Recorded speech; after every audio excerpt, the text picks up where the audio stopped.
추비아 TV입니다. 오늘은 많은 분들이 AMC 쪽을 궁금해해서 관계자분 AMC에서 근무하는 오현택 수석님을 모셨습니다. 오 수석님 안녕하세요. 안녕하십니까. 네, 오 수석님은 키움 F&I에서 근무하십니다. 예, 소개 부탁드릴게요. 네, 키움 F&I 자산관리실에서 근무하고 있는 오현택 수석관리역입니다. 그 전에 유암코라는 AMC 회사에서 같은 일을 쭉 해오다가 재작년에 지금 키움 F&I가 생기면서 이렇게 옮기게 된 오현택 AM이고요. MPL 경력은 한 5년 정도 되고 경매 경력은 한 5년 정도 됩니다. 나이는 어린데 좀 빨리 경매에 시작을 해서 경매 MPL 경력이 좀 많이 있는 상황입니다. 네. 그러니까 AMC가 에셋 매니지먼트 컴퍼니에서 자산 관리 회사인데 맞나요? 네, 맞습니다. 네. AMC 회사는 어떻고 AM은 어떤 역할을 하는지 좀 말씀해 주시겠어요? 일단 일반적인 AMC, 즉 F&I랑 AMC랑 같이 보시게 되면은 F&I는 은행에서 물건을 가지고 오는, 쉽게 말해서 유동화된 물건, 그러니까 NPL이죠. 부실이 난 것들을 은행에서 풀 ABC에서 1000억씩 차주, 300차주 이렇게 해서 유동화 등록을 시켜 놓으면 우리 같은 유암코나 키움 F&I나 하나 F&I처럼 투자하는 쪽에 있는 투자관리실에서 유동화 입찰을 들어가서 자산을 따오게 됩니다. 자산을 따오게 되면 그 이후에는 저희 자산관리실로 넘어오게 되고 자산관리실에서 각각 AM들한테 넘어온 자산들을 배분하게 됩니다. 배분하면 자기가 맡은 자산을 회수하게 되는데, 회수를 할 때는 일반적인 경매가 낙찰이 돼서 회수하는 경우도 있고 아니면 채권 매각, 채권 양수도 계약을 진행해서 회수하는 경우도 있고 아니면 경매에 들어가지만 채권을 활용하게 되는 채무인수 계약, 일부 양수도 계약 등등 진행해서 회수하는 경우도 있고요. 회생으로 가는 경우에는 회생 계획안에 의한 상환을 받을 수 있고 저희가 M&A에 개입해서 저희가 매각이라든지 해서 회수하는 경우가 있습니다.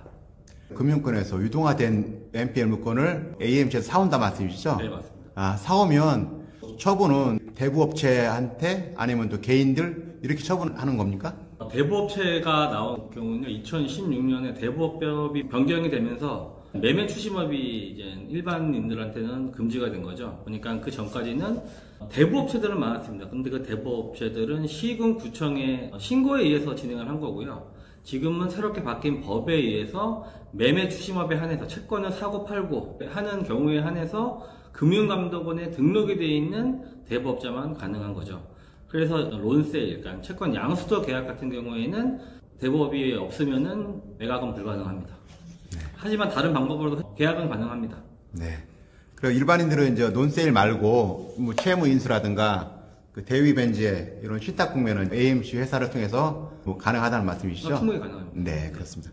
그러면 잘 궁금한 게 물건을 어떻게 찾느냐? 물건을 찾을 때는 가장 일반적인 경우에는 대법원 경매를 치시면 거기에는 나오는 물건들이 쭉 나옵니다. 그거를 통해서 보시면 되는데 정보가 상당히 제한적입니다. 그래서 만약에 경매라든지 공부를 좀 해서 제대로 하고 싶다라고 하면 어떤 정보지에 가입을 하셔갖고 하면은 훨씬 더 많은 정보를 제공받을 수 있습니다. 그러니까 소위 말하는 지지옥션이라든가 태인이라든가 이런 맞습니다. 업체에서 그런데 들어가면 담당자 이름과 연락처까지 나와 있는 경우가 많아서 할 수 있는데 1년에 한 100 얼마 정도로 알고 있고, 근데 처음엔 내가 굳이 100 얼마를 들여서 하고 싶지 않다라고 하면 찾는 거는 대법원 경매에 들어가서 지역별로 해서 찾을 수가 있는데 소팅을 해갖고 지역별로 원하는 물건을 찾은 다음에 그 다음 해당 그 물건의 지번으로 등기부를 떼어봐서 관련된 권리 분석이라든지 이렇게 진행을 할 수 있습니다. 그러면 일단 물건을 찾았단 말입니다. 가령 거기 물건을 키움 F&I가 가지고 있어요. 그러면 계약은 어떻게 진행됩니다? 계약을 하려면 그게 유동화로 넘어왔을 경우에 그 어디 유동화로 넘어갔는지를 찾아야 되는데, 아까 말씀드렸다시피 경매 정보지에는 어디 AMC에 어디 담당자 누구 연락처 어떻게까지 다 나오는데 일반적인 경우에는 나오진 않습니다. 그래서 상당히 찾기는 어려운데 불가능한 건 아닌 게, 근저당권이 예를 들어 기업은행이다. 그럼 기업은행이면 기업은행 여신관리부에 연락을 해서 이게 어디 AMC로 넘어갔냐라고 물어봐서 그 AMC에 연락을 해서 담당자를 알려달라고 해서 알 수는 있는데 상당히 불편합니다. 결국은 그 정보지에 통한 AMC 회사를 통해서 연락하면 된다 말씀이시죠? 그렇죠. 예. 또 일반인들 연락하면 다 받아줍니까? 그냥 막 전화해갖고 물어보면은 조금 뭐 AM 따라 다르겠지만 좀 귀찮긴 하겠죠. 근데 저 같은 경우에는 친절하게 설명해주는 편입니다. 어디까지 설명해 줍니까? 저한테 만약에 모르는 사람이 전화 와서 이 물건 관련돼 갖고 누가 담당이냐 그러면 저는 다른 AMC에 있어도 누구고 연락처가 어떻게 되고 해서 친절하게 설명까지 해줍니다.